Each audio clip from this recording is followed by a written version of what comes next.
It's delicious. But we are honored and privileged today to have with us really a pillar in the Hampton Roads community, Charles Barker. He owns partners with several dealerships throughout the area: Infiniti, Lexus, Mercedes, Maserati. He serves on the board of a number of institutions around here. He leads the Hampton Roads Auto Dealers Association, serves on numerous other executive boards. And really, when we thought about who could we bring in to invest into our business people and the business people community, we look no further than Charles Barker, just for the pillar that he's been and the upstanding citizen he's been. And not just that, but what he can invest into you as being in this region for 20, 30 plus years, and the wisdom that I'm looking forward to hearing from. So can we stand and welcome Charles Barker?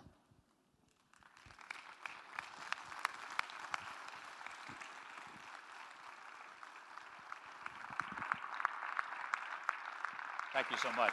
Thank you. Thank you very much. I guess, am I on? I hope so.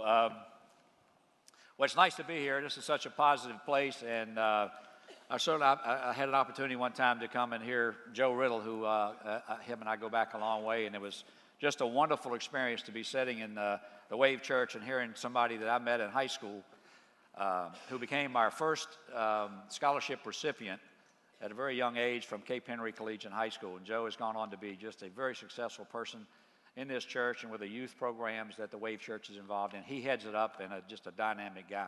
I invite you to come out and hear him one time. I think he's going to be here Sunday night. You should take him up on that. Nice to see friends here, family. I've got family here. I've got a lot of good friends. I should apologize for you for making you watch those TV commercials that I have to do sometimes. The riding with Charlie, I get ribbed about it all the time. I'm fishing with Charlie, or I'm playing golf with Charlie. And last night, one of my good friends bought me dinner. He had to say he's eating with Charlie, but the best thing was he paid for it, Mr. Scott Creech. I have my wife, Susan, of many, many years. We were high school sweethearts. Lexi.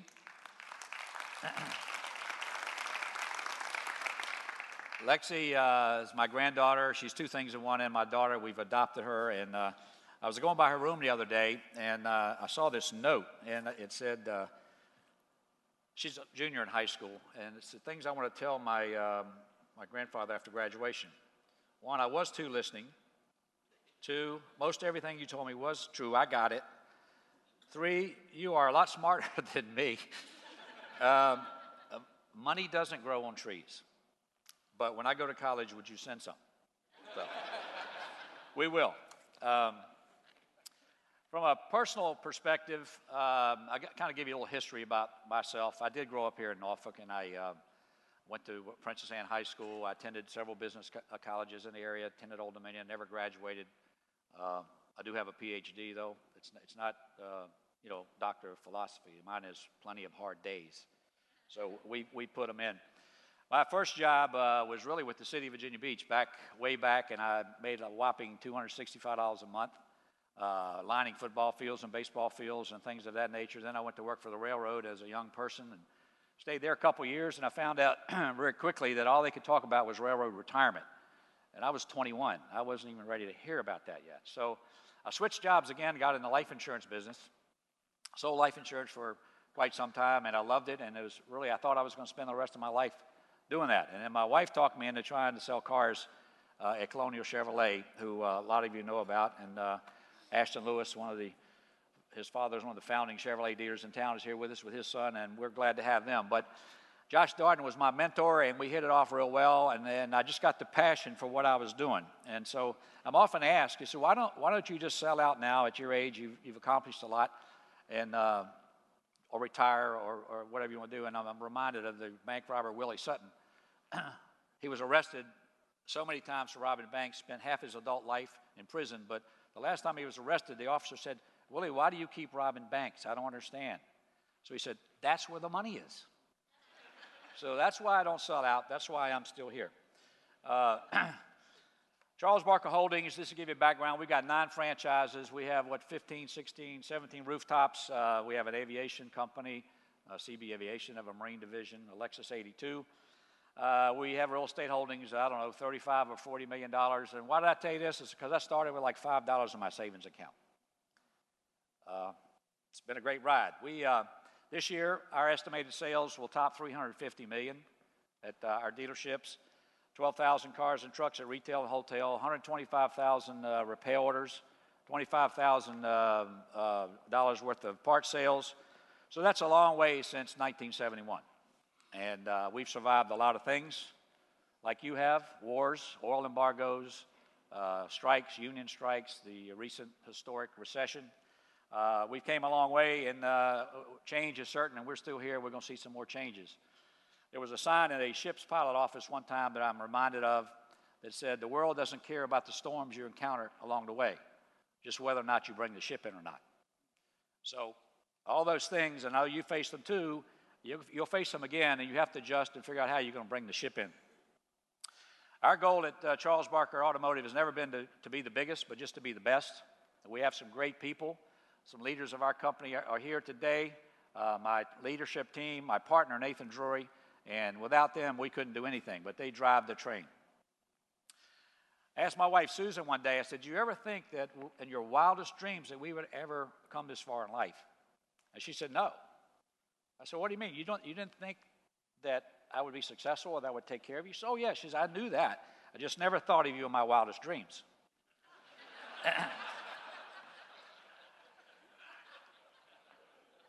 My goal here today is to leave you hopefully with some tools and some thoughts, and I don't know how many of you are department managers or just self-employed or have big companies. I really don't know that. But I think what I'm going to outline for you can happen, can make you use these tools in your personal life, your occupations, or wherever you're going. So I'm going to give you, they've got a tag of the Barker's Dozen, but first I got to give you a little background. How many of your associates that you work with or that work for you are fully engaged? Fully engaged at work every day.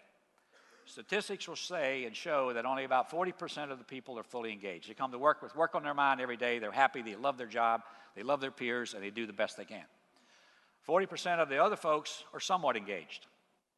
They come to work one day, they feel good. The next day, they might not feel so good. They're not engaged at all. Then 20% of the people are not engaged at all. They're there taking paychecks, taking your money, figuring out how they can get out of work, calling in sick, and that's just the way it is. That, my friends, is the challenge of today, to get a workforce fully engaged, to where they're happy and they have a passion for what they do, and they come to work every day with work on their mind. Engagement appeals to the emotional side of customers. It makes customers say, "Wow, that person treated me great. I'm going to go back there. I'm going to tell all my friends about that, about Charles Barker Automotive, about your company, and we're going to go do business there again." So wow them, and they'll come back. In our case, think about this. Cars are all the same. Ashton and I, for example, we sell Toyotas. They're all the same. We sell Lexus. They're all the same. Buildings are all the same. They may be a little bigger. Today, they all look alike. They may be a little bigger in some places, a little smaller. But the only difference is the engagement of your personnel. The engagement, that is your competitive advantage. I'm reminded of Jack Welch, the ex-CEO. I remember this all the time. Some companies spend hours and days and weeks planning for a planning meeting. Jack Welch would send out 5 questions to his leadership team, and they would discuss these 5 questions. The first question is, what did you do better than your competition? What did they do better than us? What will they do next? What will you do next? And what's our competitive advantage? I'm here to tell you that being fully engaged is the competitive advantage for any business. To have your employees coming to work happy every day and working as a team. I'm going to give you a couple examples of what full engagement might look like. Good, roll the tape. This is a personnel recovery. Proceed to target, recover the package, and move to extract. Got it.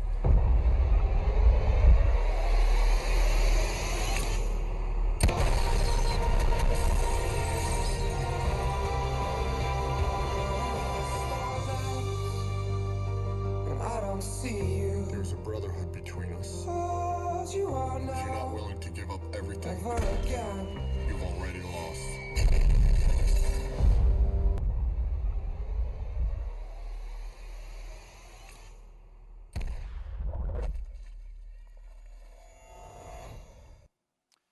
Can you imagine if those guys, we love them to death, if they were not engaged at what they do as a team, how that would affect what they do and how they affect the way we live. Let's look at one more. This is a little more fun.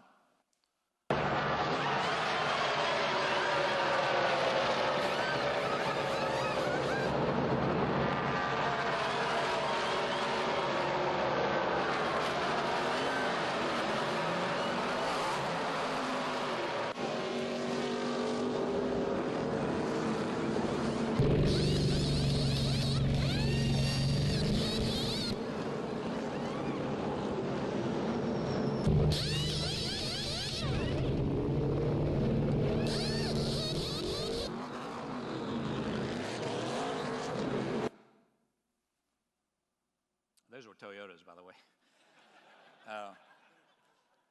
Anyway, that's what full engagement looks like. That's taking it to the highest level, if you will.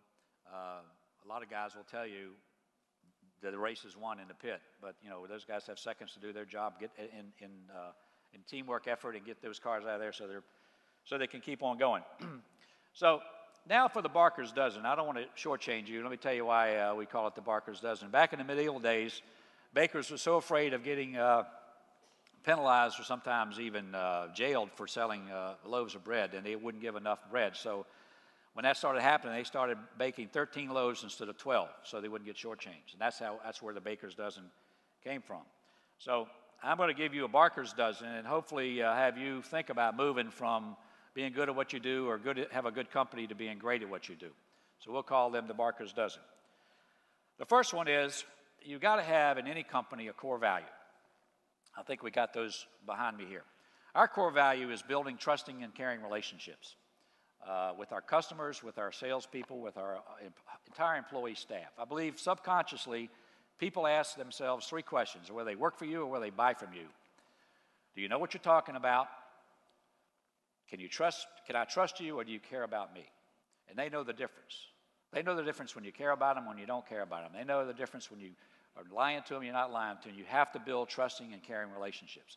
So whether that's yours or not, or you want to make it yours, you have to have a core value to be a successful company. Second one is we have company goals. Now, like all companies, you have goals, but we have 4 what we call shared values. And they're the umbrella for everything we do. Great sales customer satisfaction. We are measured by this by our manufacturers. We are always measuring ourselves by this. We look to make our customers as happy as we possibly can. Sales leadership, great sales leadership. This doesn't mean we're going to sell more cars than anybody else. This doesn't mean we're going to be the best in anything we do. This means that, here again, we measure ourselves by how well we do in all areas of our sales business, whether it be parts or service, cars or used cars, and we're measured by our manufacturer. Great employee relationships. We love our people. We show them we love them. We have all sorts of things, picnics, bowling teams, just engagement parties. We have a lot of things to make them know that they're important to us. And great corporate citizenship.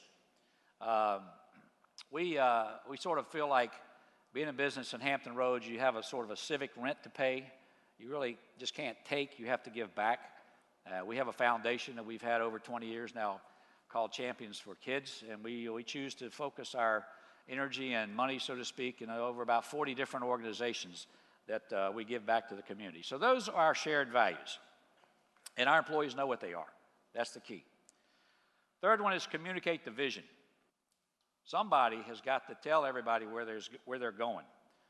That's really where the love comes from, the vision that you can present to your team and get them caught up in something like fully engaged or like let's get engaged.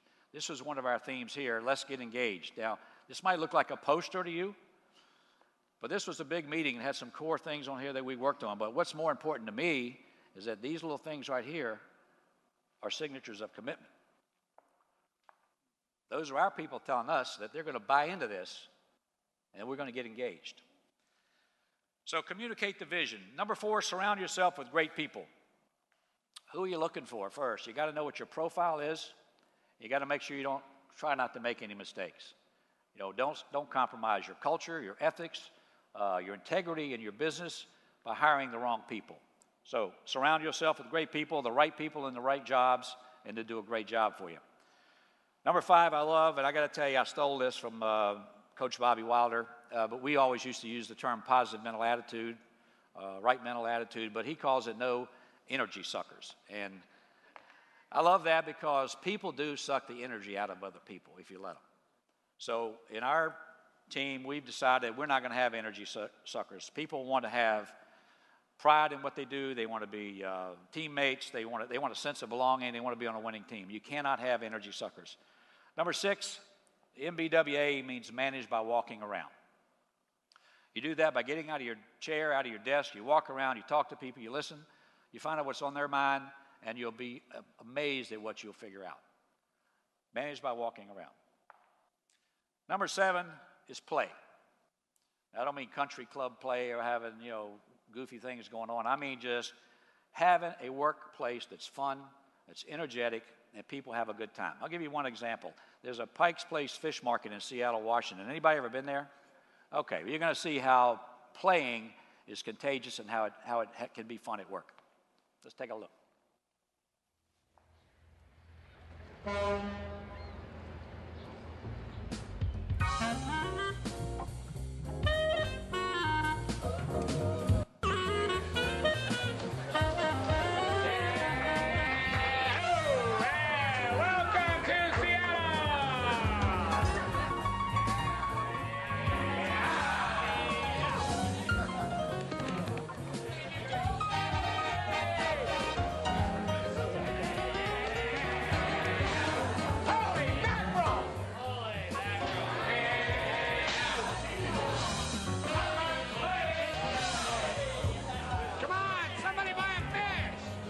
Very loud mouth, young man.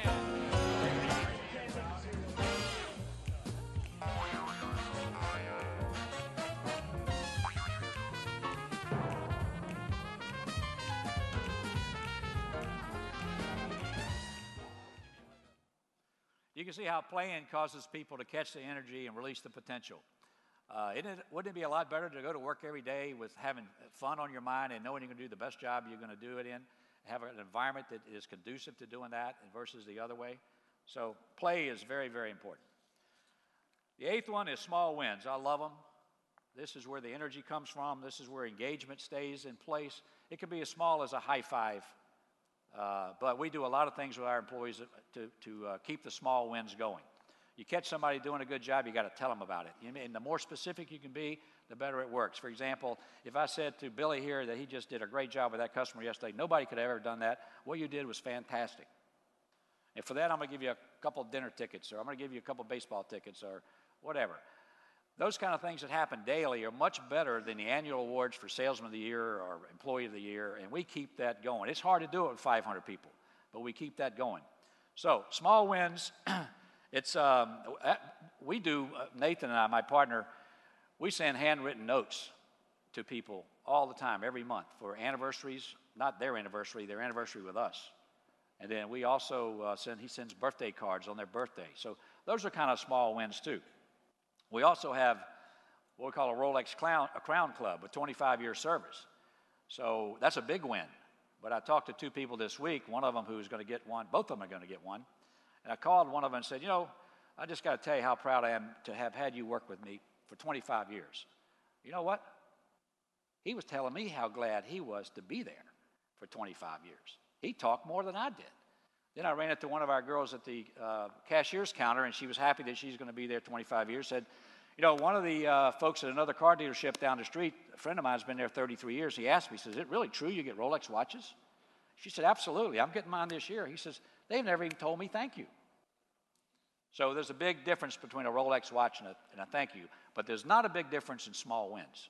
You can give them as often, as many as you want, to as many people as you want. That's the energy. Number 9 is empowerment. We have a saying in our place, it's always say yes. There is no in our vocabulary. Every time a customer needs something, you say yes, or you figure out another way to say, let me think about it, let me look into it, I'll talk to somebody, get right back to you, but don't ever say no. That's a bad word. That's a killer. But they can't do that unless you empower them to deal with the situation and the problem at hand. So we tell them, go out there and do it. You take care of it. Don't come ask me my permission. Just take care of it. You'll get more. If they spend a little bit too much money once in a while, don't worry about it. You'll get it back 10 times, I guarantee you. The next one, number 10, is MBO. That stands for Management by Objective. Everybody wants to know where they're going. Everybody needs a goal, and everybody needs to be measured. Make them accountable. They have to be accountable. They must have if you want to know where you're going to go, you got to get them to go where they want to go. You're going to travel together, but you have to have objectives that they all must work by and be accountable for. Number 11 is build your future. You build your future by not ever stop growing your people. They want to grow. They want to learn. They want to advance. Promote within whenever you can. If you don't do it, they'll leave you, and they'll go somewhere else, and somebody else will.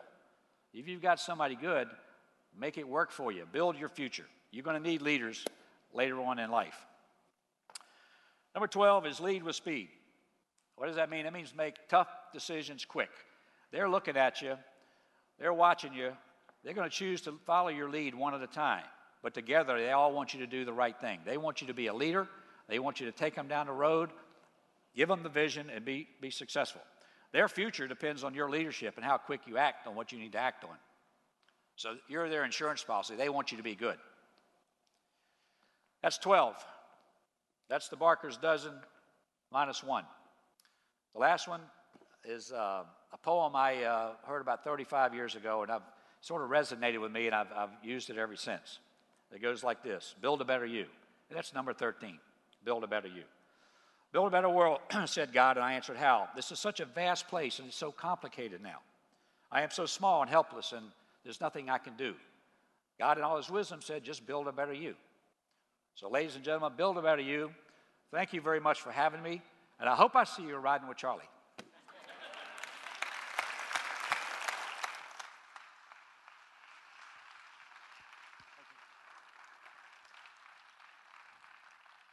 That was fantastic. And really, that last point is kind of the heartbeat of why we do these, is that you find an environment where you can build a better you and build some connections and relationships with people that are at the grind with you every day, doing what you're doing in similar fields or different fields, but that we're all in this thing together and on this journey together. The next one of these that we have is scheduled for October 16th.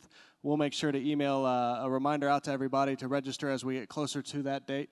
I hope you enjoyed it, and can we thank Charles Barker one more time for being with us? So.